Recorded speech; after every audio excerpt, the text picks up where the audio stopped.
Bienvenidos a Cruce de Palabras por Telesur.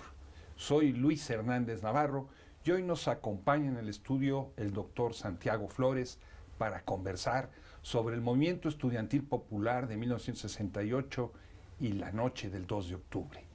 Santiago es doctor en Ingeniería de Procesos, profesor universitario, investigador en el Instituto Mexicano del Petróleo, durante muchos años comprometido con el movimiento sindical independiente, cuentista, y mejor le paro ahí la lista porque si no nos vamos en el programa, Santiago. Gracias, Luis. Muchas gracias por estar con nosotros. Gracias a ustedes. Santiago, vayámonos al mero 2 de octubre. ¿Cómo fue ese día para ti? Una cosa muy interesante, Luis, es esa mañana, el miércoles 2 de octubre, la reunión con los ya reducido número de representantes de las diferentes escuelas del Consejo Nacional, llegamos a la conclusión y a la decisión de que al mitin asistiese la mitad de los que estábamos en ese momento ahí. Y entonces, unos así se dice, bueno, ¿quién quiere ir? Yo no dudé, yo dije, yo voy, aunque no sea... Levantaste la mano y dijiste, yo. O sea, por metiche, y por estar en los acontecimientos, no me concebía yo esperando y demás. Pero entonces se termina la reunión donde algunas gentes se quedaron escribiendo los discursos que se iban a leer. Entre ellos recuerdo yo al Búho, que... Delegado de Economía, ¿verdad? Era delegado de Economía, de la Facultad de Economía de la UNAM, y se quedó varios, no recuerdo bien ahora, y cuando dijimos, bueno, nos vemos en la plaza, y yo me salgo junto con otros 3 compañeros. Sus nombres son Gilberto Guevara Niebla, uno de los dirigentes históricos del movimiento. De los dirigentes históricos de la Facultad de Ciencias, y Federico Emery, que era del grupo del movimiento marxista-leninista mexicano, de los mamelucos, de los maoístas duros. Me sale más fácil mameluco porque me cuesta trabajo recordar. Que después tendrían formación político-militar en China. Y así es. Para organizar un movimiento armado en México, pero en aquel entonces estaban ahí en plena... Y también en aquel tiempo... luchador muy echado para adelante también era Ángel Verdugo. Del mismo grupo. Todos con mucha influencia en el Instituto Politécnico Nacional, ¿no? Así es. Entonces, yo me fui con ellos 3 y fuimos a una lonchería cerquita de la plaza para pedir cada quien lo que usase. Yo en aquel tiempo era vicioso del jarrito rojo.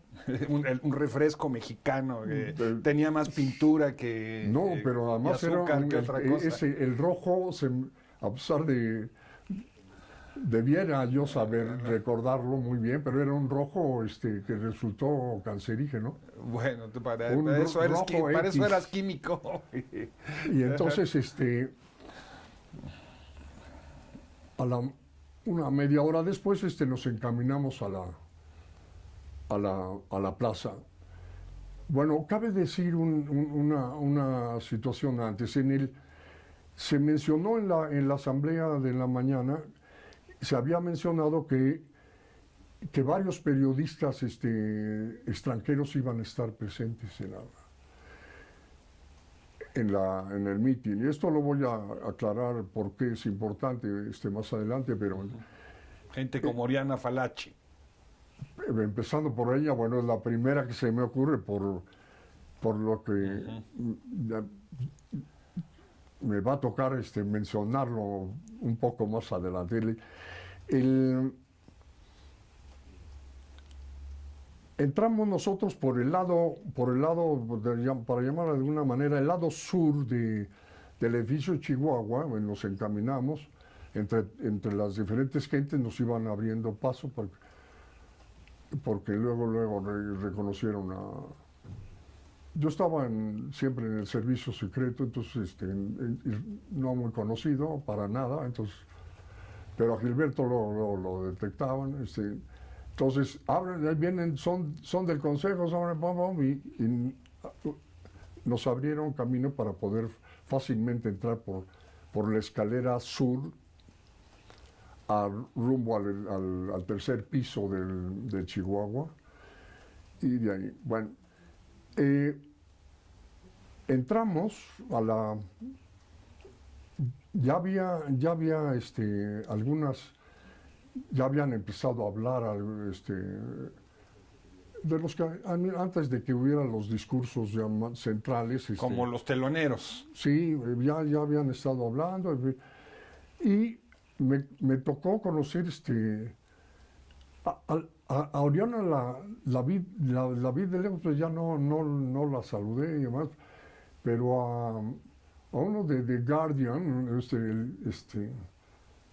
se me olvida el nombre, pero era el encargado de Guardian, y otros dos franceses. Solo han pasado más de 50 años, pero bueno. Sí, no, pero sí, lo más curioso era, había, bueno, pues la prensa, entonces, en ese entonces, todos iban, la mayoría iban para lo de las Olimpiadas y demás, pero el olfato político del periodista siempre es donde habían, y las Olimpiadas todavía faltaba para entonces estabas tú subiste al estrado, sí, donde se estaba hablando. Así es. Y entonces, pues todos teníamos algo que hacer, y yo me encargué de la puerta sur también, o sea, donde el acceso de la escalera hacia el pasillo, hacia el bar, donde estaban los elevadores y demás, para, pues, porque hubiera orden, porque había así la tendencia de que todos querían entrar. Entonces, para no desperdiciar tiempo ahí, viene una situación en donde yo a alguien le digo, no, espérame, ahora no puedes entrar, hombre. Y me dice una voz que entra rápidamente, me dice, pero yo sí puedo entrar, ¿verdad, cabrón? Con una pistola que yo la vi del tamaño de un cañón enorme, pero debe haber sido una 45 o alguna cosa así. Y apuntándome y nos ponen al suelo, y entonces medio mundo ahí tirado, de todos los que estaban, fotógrafos, ¿Era gente uniformada o no, aquí era como un civil no, armado? Era como un civil, pero ya un poco más grande que yo tenía 22 años. No, aquí la cosa que quiero confesar es de que hay miles de historias que cada quien ha contado, que imaginó. Yo lo que me imaginé que era un grupo de ultraderecha. O sea, algo tenía en mi cabeza de la paranoia que yo traía era contra los grupos de ultraderecha y demás. Y yo me imaginé un grupo de ultraderecha que estaba haciéndonos un ataque para eliminarnos ahí mismo. Entonces, pero eso fue cosa de segundos, cuando yo empiezo a sentir algo raro. Bueno, pero el problema es que todo pasa en segundos, Luis. Y yo tengo una mirada, a veces tengo problemas en los ojos, pero veo con escaneo. Yo escaneo.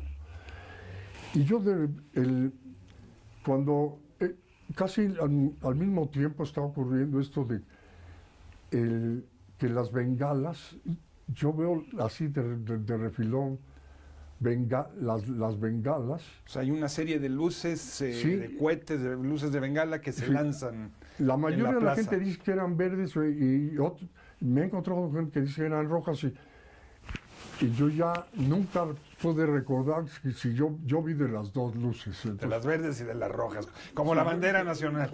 Casi.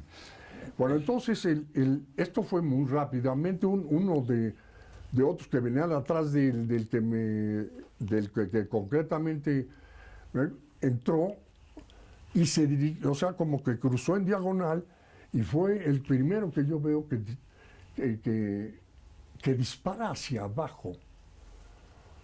Que dispara hacia abajo, entonces yo me congelo, vamos, o sea, no, dije ahí, no es nos van a detener a nosotros, no es contra nosotros, es contra la gente de allá abajo.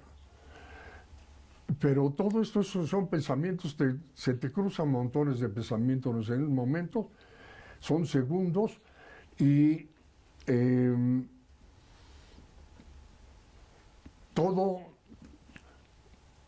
se vuelve sonidos de todo tipo, gritos así locales, pero ya empieza las ametralladoras, los fusiles, o sea, jamás en mi vida había yo oído, o sea, y soy sinófilo desde que soy chiquito, nunca había oído tan cerca una balacera. Una balacera. ¿Te parece, Santiago, si vamos a una pequeña pausa? Sí. Amigos, amigas, no se vayan, volvemos en muy breves instantes.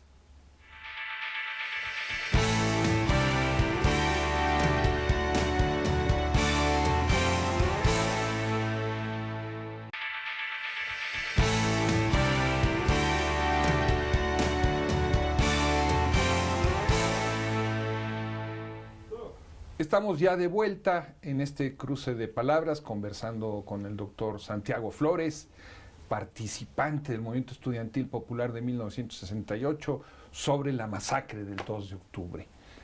Santiago, antes de irnos a la pausa, tú nos explicabas cómo un tipo se había subido al lugar donde estaba el mitin, había disparado y habían comenzado las ráfagas. ¿Qué pasó a partir de ese momento? Sí. ¿Qué sucedió con ustedes?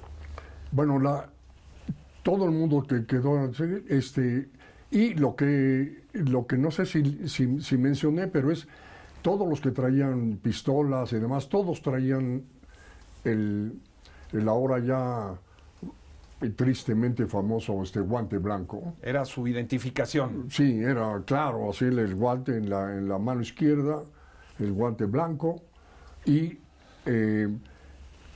no era un tipo, entraron varios de ellos por todos lados, y yo adiviné que del otro lado estaba pasando lo mismo. Bueno, entonces, pasa una media hora, alguna cosa así, y oigo yo el grito de estoy herida, era Oriana Fallaci la que estaba gritando y demás. Y entonces también se oía, ya había para entonces, estaba totalmente una cascada que caía de agua, estaba lloviendo también, pero principalmente era chorros de agua de los tinacos que parece que se perforaron. El asunto fue que yo, en esos momentos, todo el mundo se estaba arrastrando. Hubo un momento en que yo sentí una patada en la rodilla derecha, y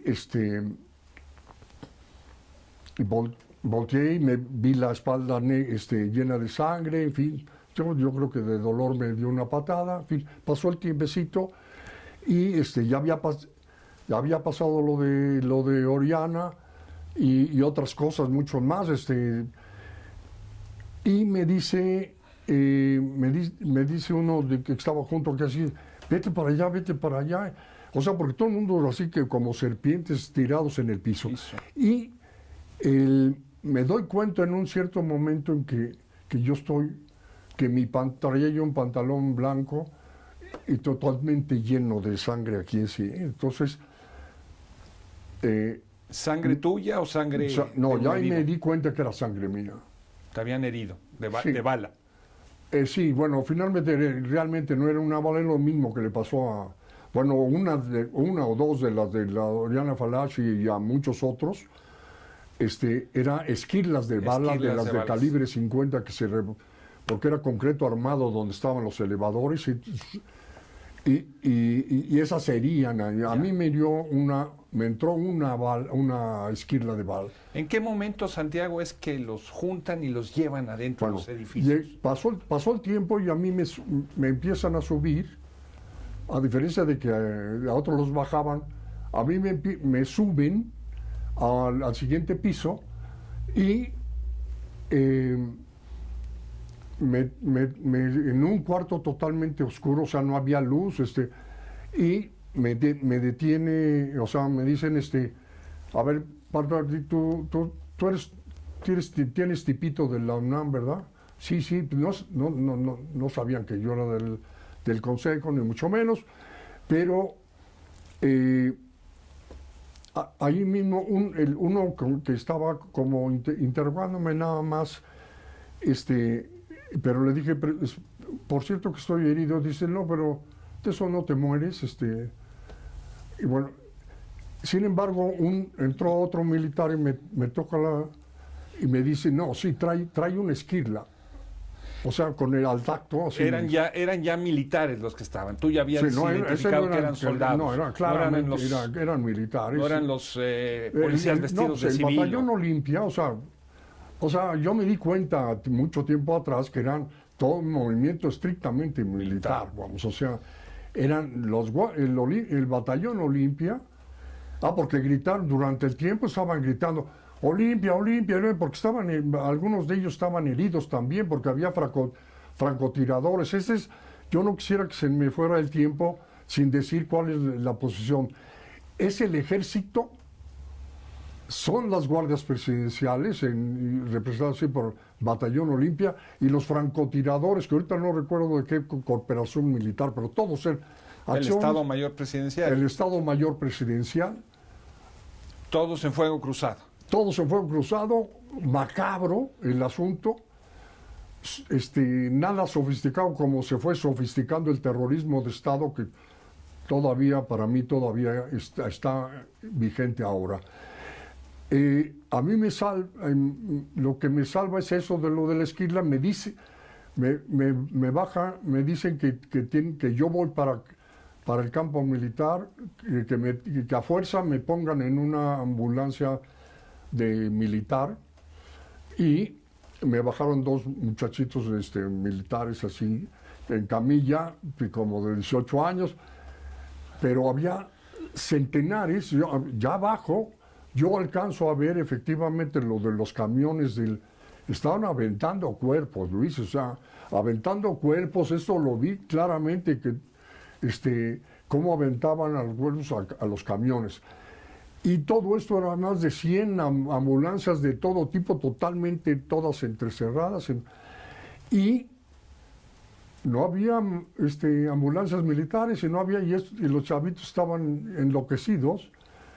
Y me pasearon y cuando se cansaron, me meten en una ambulancia de la Cruz Verde. En la parte del techo quedaba así. Yo me voy al Rubén Leñero. El hospital donde llegan los enfermos graves, así de emergencia. Con el techo en la ambulancia, y ahí empieza mi manera de que yo, cómo me salvé. O sea, pues ya, yo ya no quisiera perder más tiempo por ahí, lo voy a terminar, pasa un tiempo, es una anécdota que en alguna otra ocasión podríamos platicar, pero finalmente yo salgo y a mí realmente en el Rubén Leñero me salvaron los médicos porque no me operaban. Y yo terminé con los de urología en lugar de los de... Pero es una manera de decir para que no te localicen. Para que no te localizara el ejército. Así es. O sea, entonces, los mismos médicos te protegen y te llevan a otra área. Me llevaron con puro viejito, así como yo, con enfermos de la orina y demás. Bueno, entonces, así me salvo. Llego a casa, pasan cosas, me operan en un hospital ya particular y en casa de mi hermana leo, sin entender nada, el Ulises de James Joyce. Y cuando dije, bueno, sí voy a ver tantito de las Olimpiadas, te lo juro, bueno, yo soy ateo, pero te lo juro por el Diosito Bimbo, que me toca ver a Jimmy Smith y John Carlos, creo que sí, los del Panteras Rojas levantando. Panteras Negras levantando. Las Panteras el puño. Negras levantando el puño negro. En protesta. Y entonces yo voy del guante blanco al guante negro maravilloso. Y no sé cuánto tiempo nos queda, pero eso es así. Hoy me da mucho gusto que es cumpleaños de Violeta Parra. Gracias a la vida estoy aquí. ¿Cuánto tiempo pasa entre tu estancia en el hospital y que puedes salir a tu casa libre para esconderte? Sí, la manera, pasan 4 o 5 días, pero es una historia muy, muy difícil para mí de contar, porque los que me salvan es el grupo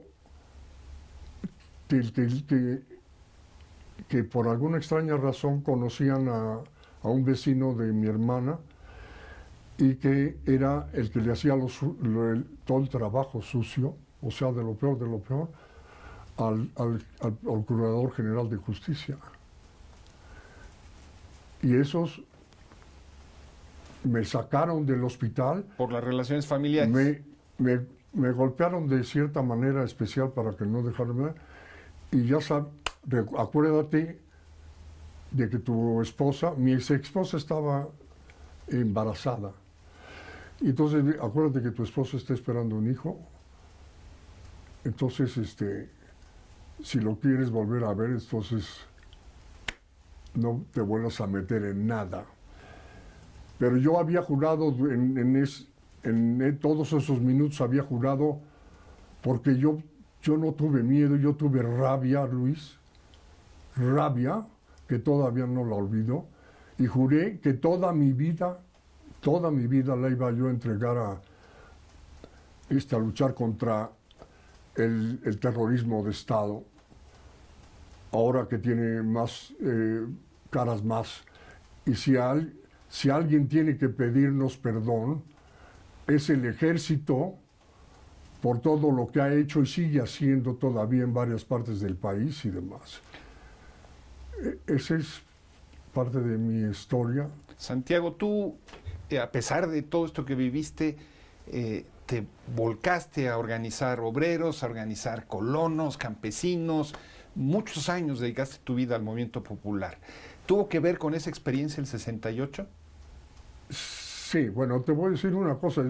Sí, desde el 68, con mayor razón, te vas formando políticamente, pero el movimiento médico a mí también me afectó, me llegó de lleno. De 1966. El de 66 y demás. Entonces, desde ahí empecé yo a ver. Bueno, ya, y luego todo lo que se vivía en aquellos tiempos de los 60s y demás, y las lecturas, en fin, todo eso va cuajando.